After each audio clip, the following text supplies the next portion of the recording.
Cette épaisse fumée témoigne de 48 heures de ravages. Près de 8000 hectares avalés par les flammes, 10 000 personnes évacuées. Dans le sud-ouest de la France, le feu s'est éthéré depuis des semaines.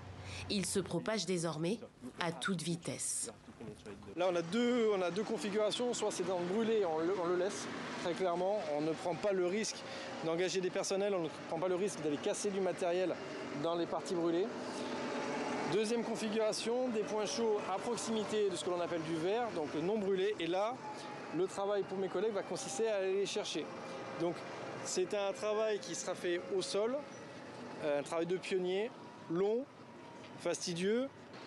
Dépassée, la France a fait appel à ses partenaires européens.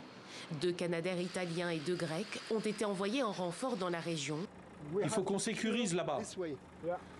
Plus de 360 pompiers roumains, polonais, autrichiens et allemands sont également venus prêter main forte aux soldats du feu français. Nous comprenons la situation dans laquelle vous vous trouvez. Ça doit être très difficile d'avoir des incendies aussi importants et difficiles à combattre. Donc, lorsque les autorités françaises ont demandé de l'aide par le biais du mécanisme de protection civile de l'Union européenne, nous n'avons pas hésité une seconde. C'est toute l'Europe qui brûle, écrasée par des chaleurs exceptionnelles, comme ici au Portugal. La surface calcinée sur le continent est déjà près de 4 fois supérieure à la normale.